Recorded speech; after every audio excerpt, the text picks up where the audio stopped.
Hello, I'm Tom Kimmel.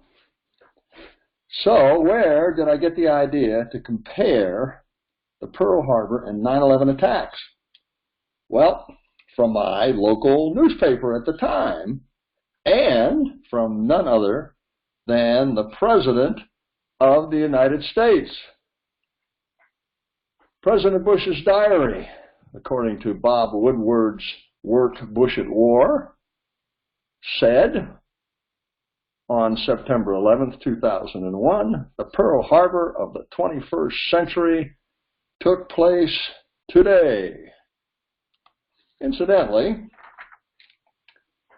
for all my Army friends in the audience, this further from Bob Woodward, a Vietnam War era naval officer. After you've been in the Navy, everything else is easy. Indeed. Let's start the comparison with some low-hanging fruit to the blackboard. Pearl Harbor was attacked once. World Trade Center, of course, was attacked twice.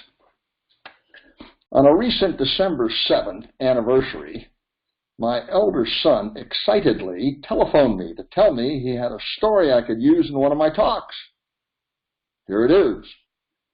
It seems his boss told him he had just called his elderly mother and said, "Mom, today's the day they bombed Pearl Harbor." "What? They did it again," she exclaimed. "You'd think they would have learned their lesson the last time." Okay, well, notice the asterisk. I'll explain shortly. But first, more low-hanging fruit. There actually was one previous attack on Americans prior to Pearl Harbor. It was in 1937. The Japanese attacked the USS Panay, for which the Japanese apologized and paid reparations. As for attacks on Americans prior to 9/11, there were several. I'll list but 8 shortly. Of course, there was no war declaration prior to the Pearl Harbor attack.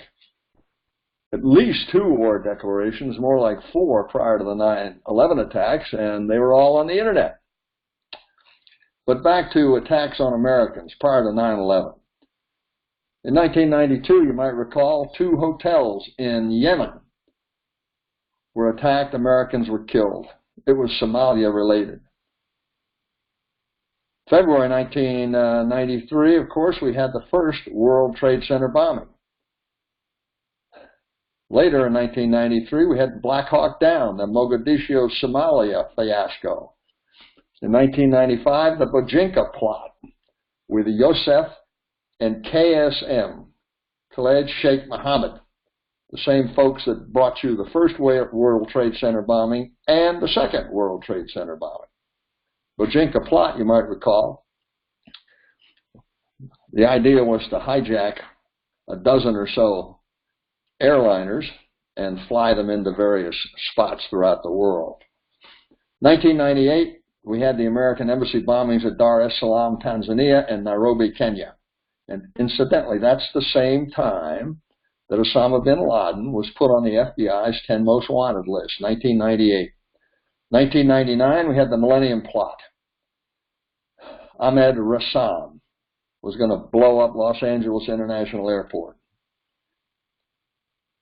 Beginning of 2000, the USS Sullivan's, a Navy warship, was targeted for an attempted bombing in Yemen. In October 2000, the USS Cole was actually bombed in Yemen. The Pearl Harbor attack, a secret weapon was used, or at least that's the way it was styled by the Naval Court of Inquiry. And of course, in the 9/11 attacks, there was no secret weapon, unless you call box cutters a secret weapon. Interestingly enough, the secret weapon styled by the Naval Court of Inquiry was the wooden fin stabilized air-dropped torpedoes capable of success in the shallow waters of Pearl Harbor. The Naval Court of Inquiry styled the secret weapon of these Japanese torpedoes as unknown to any other Navy in the world. And of course, that was not true. And the Navy Department in Washington, D.C. knew it was not true, but they allowed the Naval Court of Inquiry to misinform the public in that regard. Of course, the British had developed airdrop torpedoes that were capable of success in very shallow water. And they actually told the Navy in Washington, D.C., but the Navy in Washington, D.C. did not pass the information on to Hawaii.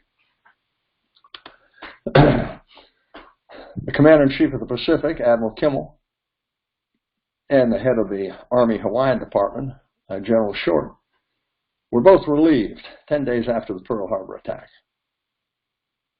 The Commander-in-Chief responsible for the territory of the Pentagon and New York was not relieved. Indeed, has not even been identified. There was an immediate inquiry 11 days after the Pearl Harbor attack, no immediate inquiry after the 9/11 attack. Blame was placed on Kimmel and Short 47 days after the Pearl Harbor attack. No one has yet been blamed for the success of the 9/11 attacks. Kimmel and Short were declared solely responsible for the success of the Japanese attack on Pearl Harbor. No one has been deemed responsible for the success of the 9/11 attacks. Kimmel and Short were also declared to be derelict in their duty. No one, of course, has suffered such obloquy after the 9/11 attacks. Kimmel and Short were uniquely and officially punished, the only two flag and general officers punished for the success of the Japanese attack. No one, of course, has been punished for the success of the 9/11 attacks. Interestingly, the director of the FBI, and think of the director of the CIA, actually the coordinator of information at that time, neither testified in any of the Pearl Harbor tribunals. Contrast that with the 9/11 Commission, in which both the director of the FBI and the director of CIA testified at length. And of course, 2,403 killed at Pearl Harbor, 2,880, by the last count that I have, killed in the 9/11 attacks. Pearl Harbor attack, we had a veteran president with a record and an agenda to defend. 9/11 attacks, we had a new president with no record and no agenda to defend. I mentioned that Pearl Harbor was attacked once, whereas the World Trade Center was attacked twice. That's not exactly true. The second attack on Pearl Harbor, Operation K, took place in March of 1942. Two enormous Japanese flying boats carried four 550-pound bombs, 1,900 miles from the Marshall Islands to French frigate Shoals. There they refueled from a submarine, took off again with the mission of bombing the 1010 dock at Pearl Harbor. The Japanese naval code by then had been broken and revealed the plot to the Americans. American radar picked up and tracked the two planes heading for French frigate Shoals. This prompted a search by P-40 Army Warhawk fighter planes and PBY Navy Catalina patrol planes, all without success. The Japanese got lost in a storm, bombed a school on Oahu by accident, and returned to the Marshall Islands. And of course, the event, as embarrassing as it was covered up by the United States Navy for decades. Here was the Japanese flying boat's target, dead center, Pearl Harbor. It would appear that we were as lucky during the second attack as we were unlucky during the first attack. Admiral J.O. Richardson, the Commander-in-Chief of the Pacific Fleet prior to Admiral Kimmel, the man who was fired and replaced by President Roosevelt because he was a bit strident to the President in his recommendation that the fleet not be at Pearl Harbor, but be stationed at the West Coast, where it could be better prepared for war. Admiral Richardson opined that it is my firm belief that when the President realized the extent of the damage done by the attack on Pearl Harbor, he lost his nerve and lost his head and ordered the convening of the Roberts Commission, believing that he could best protect his own position by focusing public attention on Pearl Harbor. In other words, ladies and gentlemen, find someone to blame. Let's look at President Roosevelt's executive order. Purposes of the Roberts Commission: to provide bases for sound decisions, whether any dereliction of duty or errors of judgment on the part of the Army or Navy personnel contributed to the enemy's success, and if so, what those derelictions or errors were, and who were responsible therefore. In other words, find someone to blame. Unlike the Roberts Commission, the 9/11 Commission was not ordered to find someone to blame. Indeed, the chairman and vice chairman of the 9/11 Commission, in writing, in the preface to the 9/11 Commission report, stated that their aim has not been to assign individual blame. And based on the public law setting up the 9/11 Commission, the Congress was not trying to find someone to blame either. Indeed, 9/11 Commission Chairman Tom Keene attempted to distance himself and his commission from Chairman Roberts and his commission.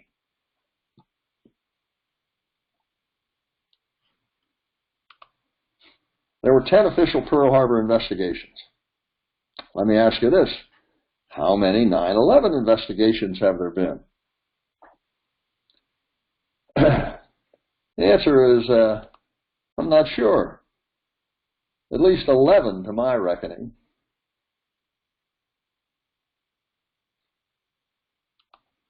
At any rate, 3 years after the 9/11 Commission report, Chairman Keene and Vice Chairman Hamilton realized they had been hoodwinked by the administration. The CIA destroyed videotape interrogations. Those who knew about those videotapes and did not tell the Commission about them obstructed our investigation. No one in the administration ever told the Commission of the existence of videotapes of detainee interrogations.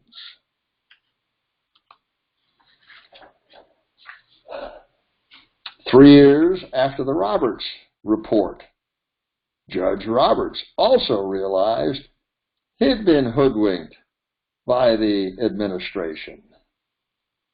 Judge Roberts was interviewed by Admiral Kimmel's attorney, Charles Rugg, after the Naval Court of Inquiry in 1944.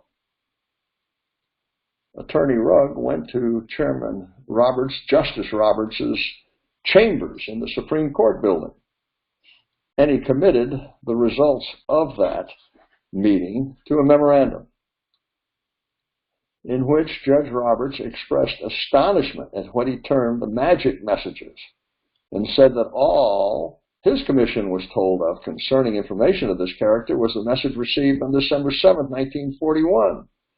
He also added that either the commission was told directly or definitely given to understand that that was all the information pertinent to Pearl Harbor that was available in the Navy Department, which of course was a lie. Chairman Roberts said that the findings they had made as to the propriety of action of high-ranking officials in Washington was predicated on that, ladies and gentlemen, on that lie. Here's the dark heart of the Roberts matter. The Washington High Command falsely testified to the Roberts Commission that Kimmel and Short had the same magic information in Hawaii as they had in Washington, D.C. This false information was calculated to do and did Kimmel and Short irreparable prejudice. The Washington High Command had an obligation as officers and decent human beings to rectify the prejudice to Kimmel and Short from such deplorable misinformation. They did not do so. All right, let's compare the makeup of the 9/11 Commission and the Joint Congressional Committee. It's interesting and very telling. The 9/11 Commission, 10 members, 5 Republicans, 5 Democrats. The incumbent administration, Republican. Therefore, the chairman was Republican, Tom Keene. The vice chairman was a Democrat, Lee Hamilton. Anyway, it's difficult to see how that could have been set up any more fairly. Let's compare that with the Joint Congressional Committee. Once again, 10 members. The incumbent administration, Democratic. 6 of the 10 members were Democrats. The chairman was a Democrat. The vice chairman was a Democrat. Only 4 Republicans. Since the committee had to vote on just about everything, certainly the fix was in immediately. Accordingly, Admiral Kimmel tried, but was not allowed to call Admiral Halsey as a witness before the Joint Congressional Committee. The administration-dominated committee simply voted down his request. Notwithstanding that, in 1995, the General Counsel of the Navy, Steve Honigman, asserted formally in writing that Admiral Kimmel was accorded the rights of an accused before the Joint Congressional Committee and allowed to call and cross-examine witnesses, which, of course, was patently false. Clearly, if allowed to do so, Kimmel would have called not only Admiral Halsey, but he would have called Admiral Nimitz as well, if he'd had any idea that Admiral Nimitz would later write that Secretary of the Navy Frank Knox was wrong in blaming Kimmel. Admiral Kimmel had been given no information which would justify interrupting a very urgent training schedule. Ditto Chief of Naval Operations Admiral King, and a host of others I could and would recite, but for time considerations here. Chief of Naval Operations King, the Roberts Commission, merely selected a scapegoat to satisfy the popular demand for fixing the responsibility for the Pearl Harbor debacle. Admiral Kimmel was not asked the important questions, nor was he given the proper chance to speak for himself. In fact, he was sold down the river as a political expedient. For my money, this and FBI agent Ali Zofan were the highlights of the 9/11 Commission hearings. You might recall trying to determine what was the single greatest structural cause for 9/11. It's a very interesting concept. Well, Attorney General Ashcroft, under oath, attempted to answer the question. The single greatest structural cause for 9/11 was the wall that segregated criminal investigators and intelligence agents.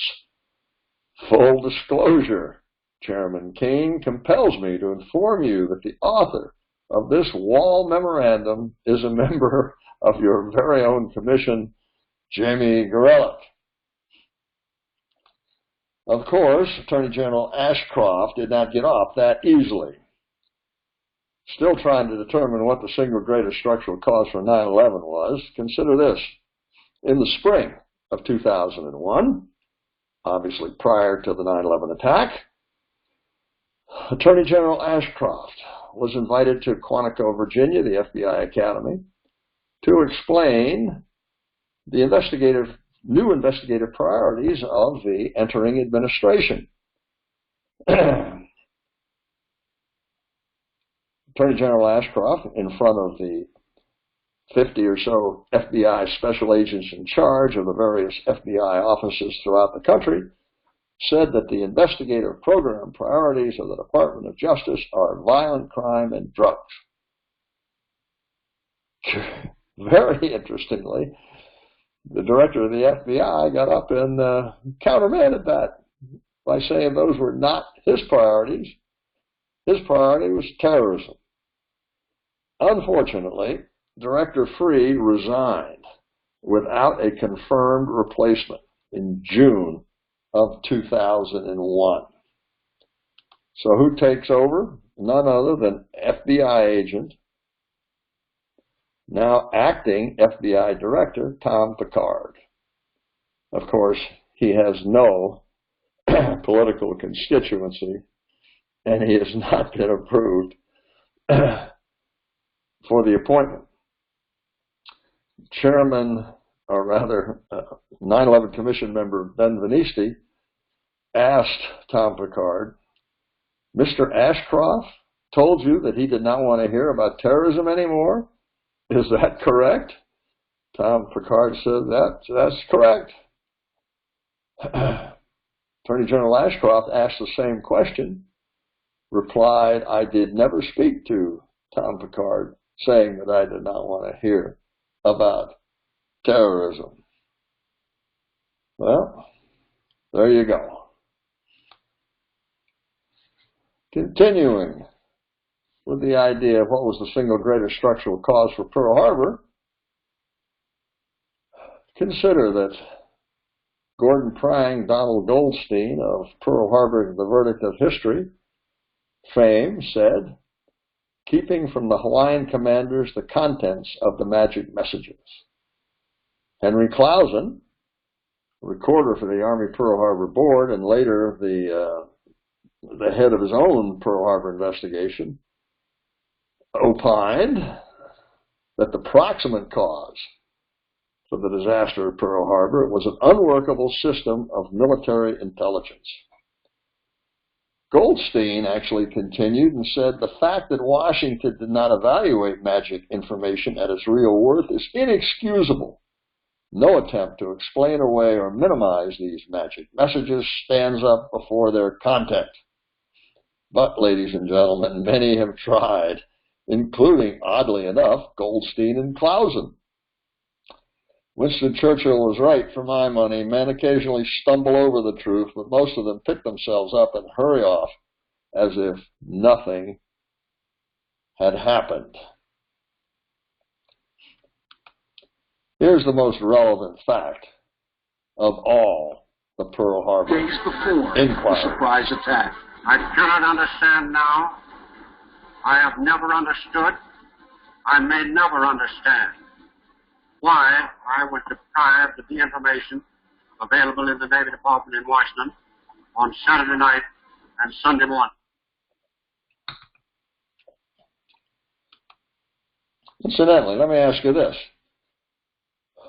Who was responsible for the defense of the fleet in writing when the fleet was in Pearl Harbor on December 7th, 1941? Well, the Chief of Naval Operations, Admiral Stark, was asked that question by the Naval Court of Inquiry. Here's his answer.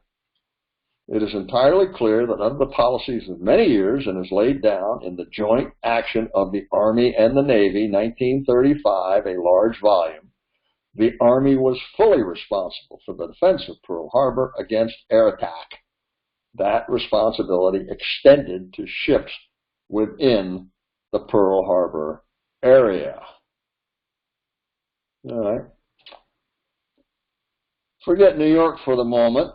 Who, ladies and gentlemen, in writing was responsible for worrying the problem of the defense of the Pentagon? Note well, please, that I did not say who was blamable or who should be punished.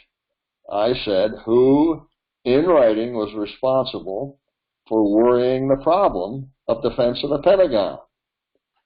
Well, here are your choices. It's tough to lay that one on the Pacific Command. But what about this Joint Forces Command? What is the Joint Forces Command? Well, the answer to my question is that no one in writing was responsible for the defense of the Pentagon on September 11th, 2001. It fell through the crack. Not only did it fall through the crack, the 9/11 Commission didn't even ask the question. Okay. This is the other highlight of the 9/11 Commission inquiry for my money. The FBI was hot on the trail of the USS Cole and African embassy bombing terrorists, the same group that attacked the World Trade Center. Immediately after the 9/11 attacks, when Ali Zofran, FBI agent Ali Zofran, returned to the embassy in Yemen, a fax containing photographs of 20 suspects came over a secure line. Then the CIA chief drew Zofran aside and handed him a manila envelope. Inside were 3 surveillance photographs and a complete report about the Malaysia meeting, the very material that Ali had asked for so many times. The wall had come down. When Zofran realized that the CIA had known for more than a year and a half that 2 of the 9/11 hijackers, Al-Hazmi and Al-Madar, were in the United States, he ran into the bathroom and threw up. Much has been made about lack of cooperation between the Army and the Navy prior to the Pearl Harbor attack. Let's compare some cooperation between FBI and CIA in the 9/11 attack. Michael Schur led the CIA's hunt for Osama bin Laden. Recall that Osama bin Laden had been placed on the FBI 10 Most Wanted list in 1998. John O'Neill, a friend of mine, led the FBI's hunt for Osama bin Laden. Well, how well did they get along? Apparently, not too well. Contrast that with allegations from FBI Director J. Edgar Hoover, Congressman Clarence Cannon, and then Senator Harry Truman, that Kimmel and Short were not on speaking terms at the time of the Pearl Harbor attack. An infamous lie. President Truman was compelled to retract his innuendo when challenged by Admiral Kimmel. But Hoover and Cannon, when challenged by Admiral Kimmel, continued to cover up their contributions to the infamous lie.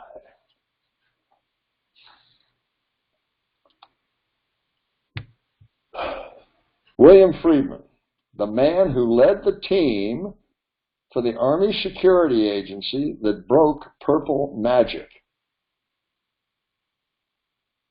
was quoted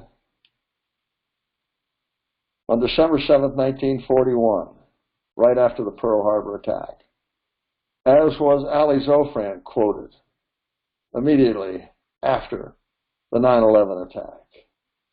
Ali Zofran, September 12, 2001, commenting on CIA information known and withheld about the 9/11 attack that might have prevented it. They knew. William Friedman, commenting on magic information known and withheld about the Pearl Harbor attack that might have prevented it. They knew. William Friedman wrote a brochure containing his thoughts on the performance of military intelligence prior to the Pearl Harbor attack. He wrote the brochure in 1957. Of course, it remained classified until last year. It's definitely worth a look. Here's why it was not presented to the public in a timely way.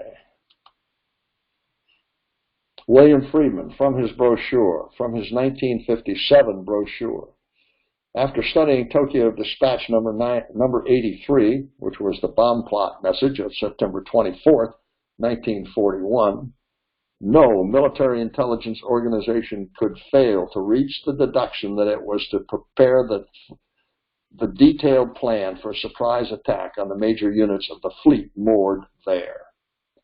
Here, I think, is the kernel of the nut, the secret of why the U.S. was taken by surprise.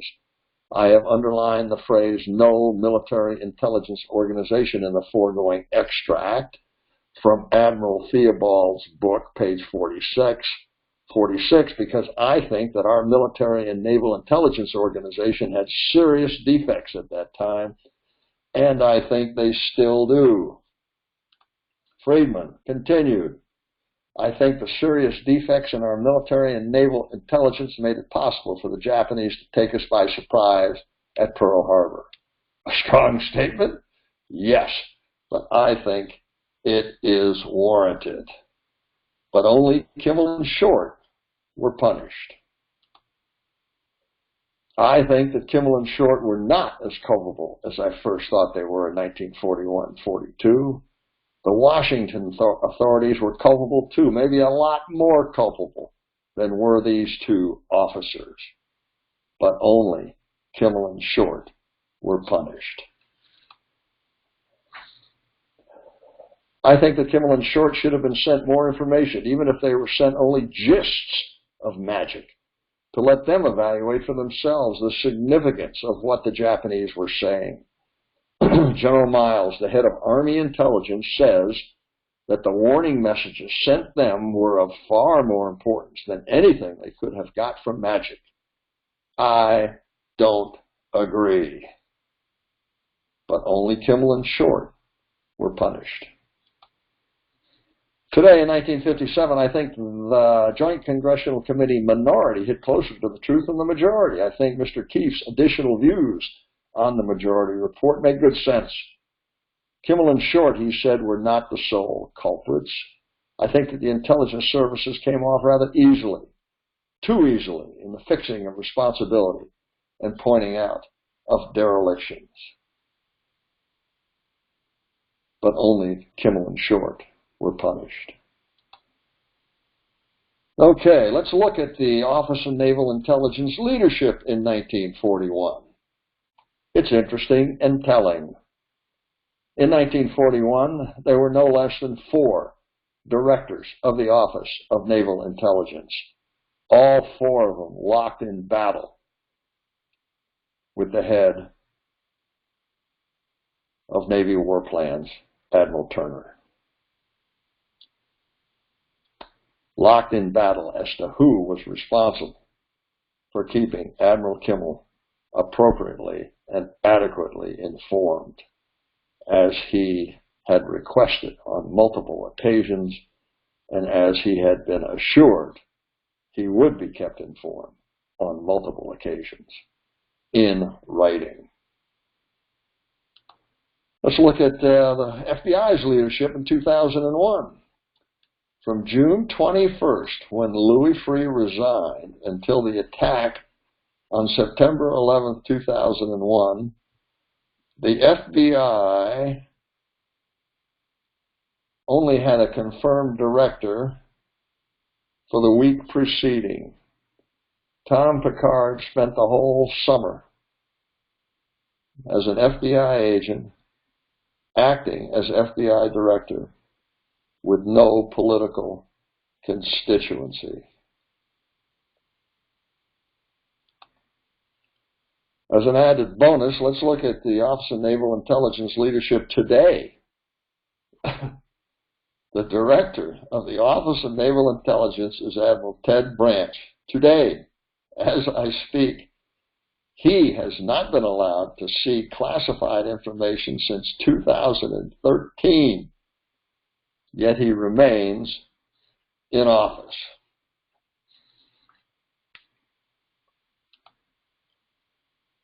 Back to William Friedman.